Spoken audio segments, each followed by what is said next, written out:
Hi, I'm Bobby Hearn, and this is your DU Sports Update. Let's get you caught up to speed. The Drury men's soccer team finished a disappointing 11-7 this year after last year's national tournament appearance.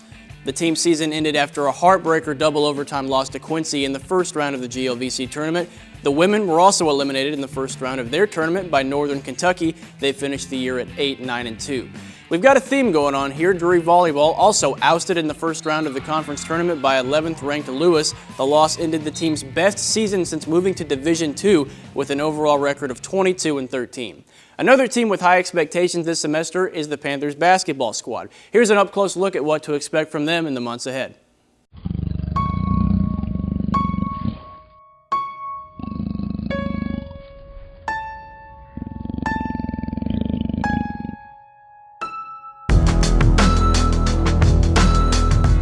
It's a rejuvenated Panther basketball team. Coming into this season, they are bigger, faster, stronger than they were last year.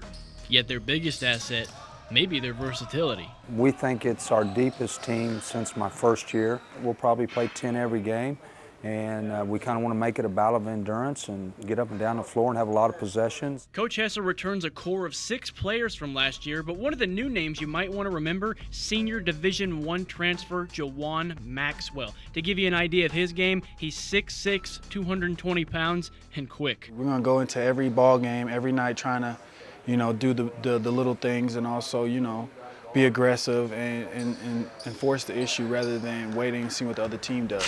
After breakout seasons last year, it's no secret that guards Denon Mitchell and Alex Hall are one of the GLVC's most lethal backcourt scoring combos. And they know this year, the spotlight will be on them. We know that it's going to be harder for us to get the ball, so what we have to do is to get other guys involved so they can free us up and also free them up so we can be a well-rounded team. To be a well-rounded team, it will likely depend on the development of sophomore starting point guard Brandon Lockhart. Most of the team agrees his time to shine is now. Coach has been on me all summer trying to get me to look to score more, but also still look to be more of a point guard too.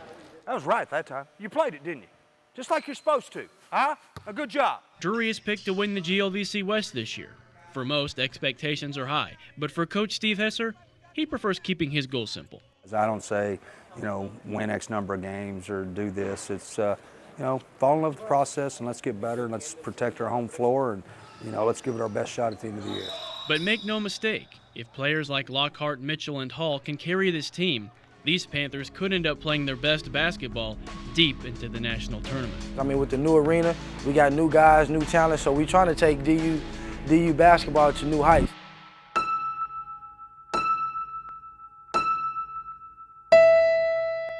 Coach Hesser's team recently played its first 2 games of the season at home. Let's check out the highlights.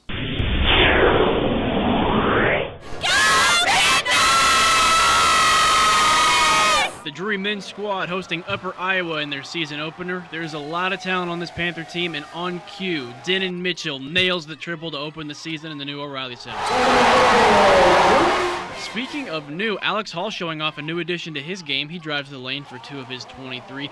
And I just have to show this. During a break, a Backstreet Boys song starts playing, and the fans really made the most of it. Even the Drury volleyball team, as you can see, doing some sort of tribal dance, I think. Some fans, clearly confused, did not get the memo. You gotta love the little things. Back on the court, I'll take that thing. Cute. Denon Mitchell had 5 steals in the game, coast to coast for the lay-in. He finished with 23 points as well. DU up by 8 early. Go screen somebody, Biggs!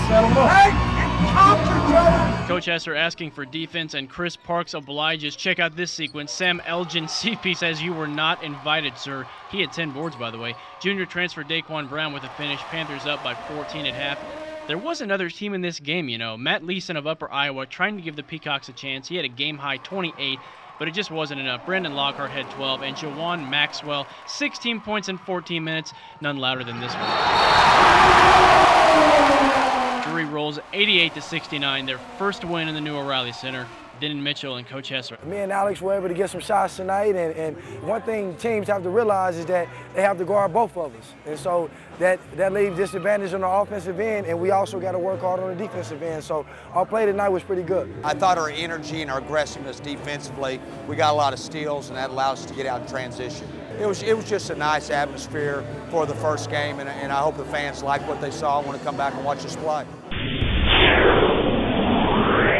Drury facing likely one of its toughest opponents of the season in game number 2, number 13th ranked Arkansas Tech. Chris Parks, though, well, he doesn't care who you are. 6 points and 10 rebounds for CP23 on the night. The Panthers start out with an early lead. Oh, I didn't see you there. Julius Verdun, I like to call that the spin and in. But Tech, the veteran team, trying to fight its way back from 7 down. James Causey, all 6'5" of him to the basket. And then it's Blake Mitchum on the jumper. He ties it at 42 all going into the half. Coach Hesser, not happy. You gotta guard the ball. If you help, you gotta stay in the close stance, drop, and recover. Out of the gate, Coach not getting his wish. Causey again, he puts Tech up 4, but Brandon Lockhart was not to be denied tonight. A career-high 22 for him, and down the stretch when it counted. Alex Hall, 17 second-half points alone, 28 for the game. The Panthers knock off the 13th-ranked team in the nation, 87-72. Look out, Top 25. The Panthers hit the road for the rest of November. They return home December 2nd to take on Illinois Springfield. On the women's side, it's a very different feel for a program known for its dominance. Here's a preview of the new-look Lady Panthers.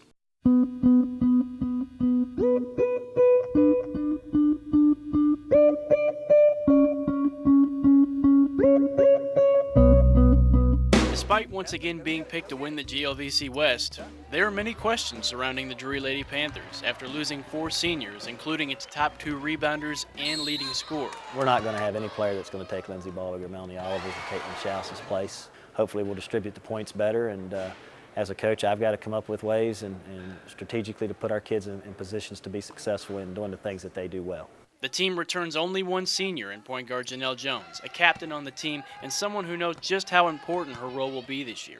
Leadership is going to be absolutely key. A lot is going to be on me and even the other players who are returning to kind of help them understand and get them caught up to speed. The team recently learned that Katie Pritchard, its best player, is out with a season-ending knee injury, meaning the time for getting caught up to speed is right now. Sharpen it up, sharpen it up. We're looking for an Erica Gruce to mature this year and grow up and assume that role in the post force that we need, and of course the Sarah Jane Clemens and her work ethic to drive the rest of them to do better. Along with Janelle Jones, new faces will carry this team. Names like Gibbons and Brocker and Plemons, Walker, and Gruce will be critical to the team's greatest strengths. We're pretty athletic. We're going to be a lot faster than other teams, we hope, so we're going to take that to our advantage and our conditioning that we've gone through to beat them up and down the court. Without Pritchard, the team loses its leading scorer, but it may have a suitable replacement. And ironically, or maybe not so ironically, she's a freshman. Obviously, Bethany Funderburk's name should stick out. This is a kid, very talented Nixa program that we're expecting to come in here and make great contributions as a freshman. Okay. Fine and dandy if they let you dribble 9 times. Even with all the untested talent, the team remains positive and its expectations remain the same. It's going to be an exciting year because we are ranked 16 already preseason, so I think we'll come in and make a big impact with the young team.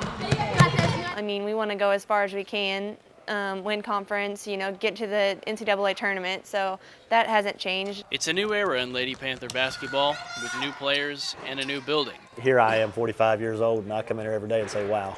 But if they have it their way, this season the results will stay the same, and the program's legacy will only change locations. All the former Lady Panthers made Wiser the place that it is today and the place that it was up until this year, and we get the chance to kind of build the foundation for O'Reilly and something that could hold for a long time.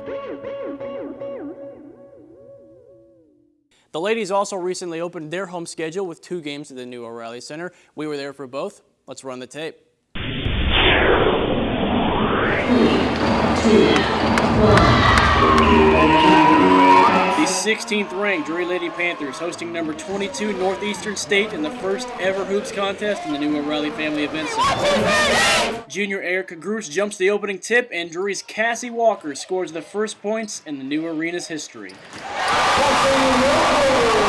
Now remember, the Lady Panthers are without their go-to scorer Katie Pritchard indefinitely because of a knee injury, and scoring was something they definitely struggled with in this one.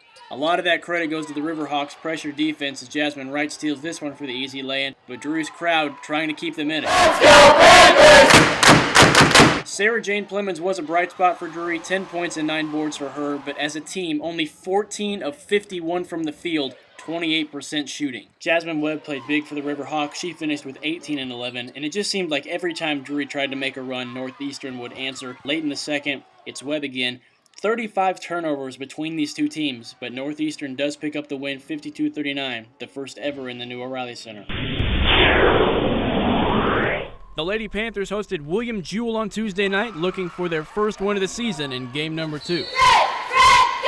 It was a tight game early on. Sarah Jane Plemons, coming off a solid one, puts in 2 of her 5, but Holly Switzer answers off the breakaway pass from Katie Colby to put Jewell up by 2. But then Drury goes on a run. Amanda Gibbons knocks down the jumper. She had 8 in the game. Then Abby Brocker spots up, showing off the mid-range game. 5 points and 6 boards in 22 minutes for her. But this night belonged to the senior, Janelle Jones. Crossover, slash, score, splash. That's alliteration, my friends. Now in the second half, Jones on the fast break, pull up, bang. Coach Harold applauding his team. They out-rebound Jewell 45-25. Jones dropped a career-high 30. Lady Panthers drop William Jewell 78-37.